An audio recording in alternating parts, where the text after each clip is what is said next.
Okay, Dak Prescott had the injured calf muscle on the final play of the overtime thriller against the New England Patriots. We'll talk more about that game in a moment, but the bigger story for the Cowboys, that calf muscle, assisted to the locker room, defiant, and look, I get it. I don't expect Dak Prescott to stand up at the podium after a win like that and say, I'm not sure I'm going to be able to play.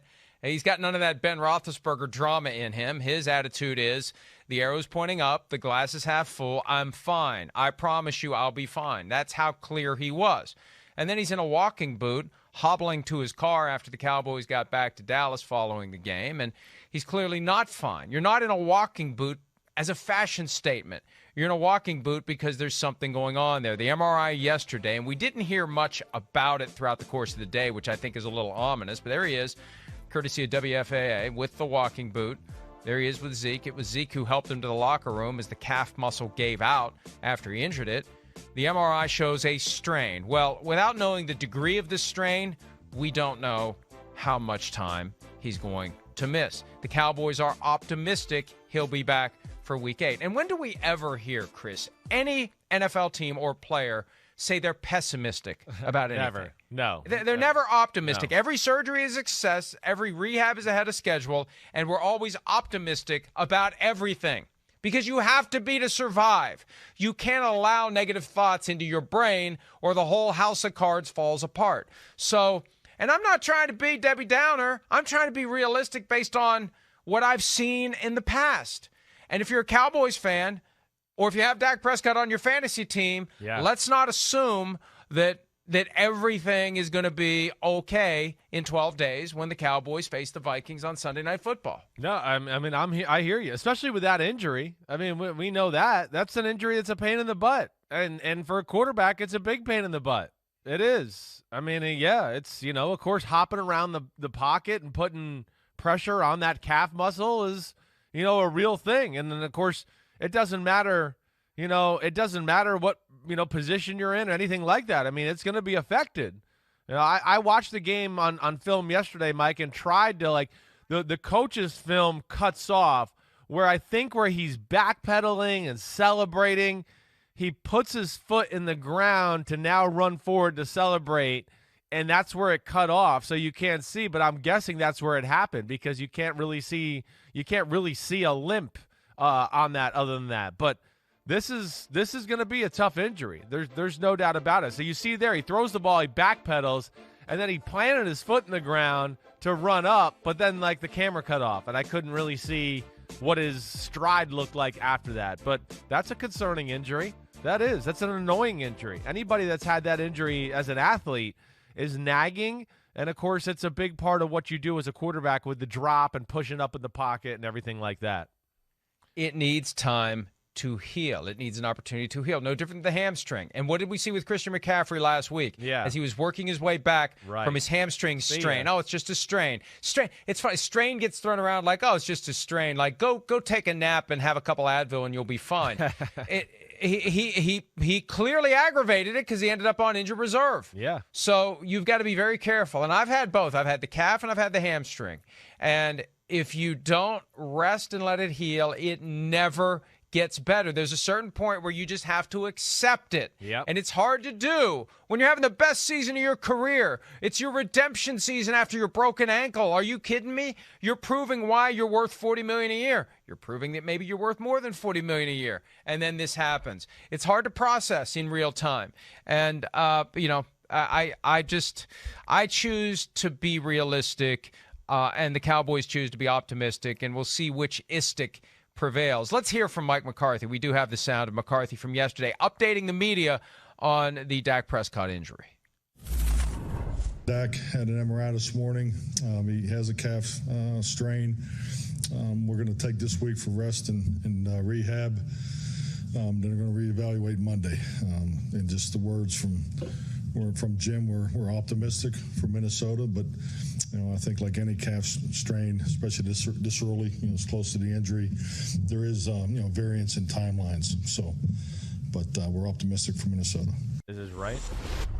I'm glad we showed that because as McCarthy delivers it, and I always look for these little tells, but he has a calf strain. calf strain. And hey, that doesn't mean anything. Bull crap, it doesn't mean anything. Because plenty of times it does mean something. You look straight to the camera and say, he has a calf strain. It's a calf strain. That sends one message. If you say, he has a calf strain, it sends a different message, Chris. Sends a very different message. And why would they be quiet about it? Because if it is something that's going to be multiple weeks and you want to try to maybe trade for a backup or sign a guy who's out there, you want to have leverage when you have the conversation. So when you're talking to the agent for a free agent or the other team, you don't want them to sense that you really need this guy. You really need somebody behind Cooper Rush and Will Grier, or instead of Cooper Rush and Will Grier. So that's why teams would be circumspect at this point, because there may be a move they're trying to make in the event that it's not something that is just an strain. Yeah, well, no, you're right. I mean, you're right. They're trying to be optimistic. They're trying to be optimistic for their football team too, so they don't panic, because they know how important Dak Prescott is. So that, I mean, there's a lot of things at play here, but I do think it's something to watch for. There's no doubt about that.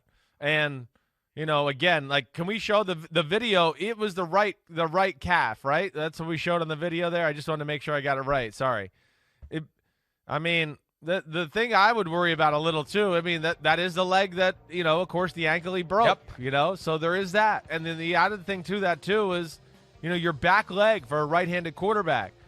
A little more concerning than the left leg, certainly, because, that's the one you're driving up in the pocket with. That's the one you're going to be pushing off with and rotating to throw the football that way.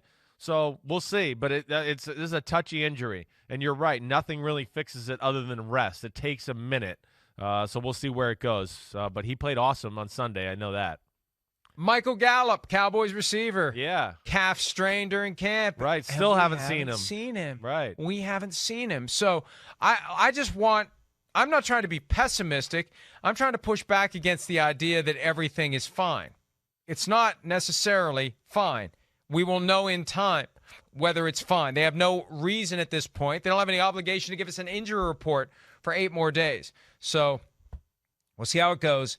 And my guess is that Dak Prescott has been instructed to get his rear end onto a couch, play Xbox, PlayStation, mess with your phone, do anything other than walk around or move around other than to get treatment on that calf, Chris. So, I hope he's able to play. Yeah. He's having a great season.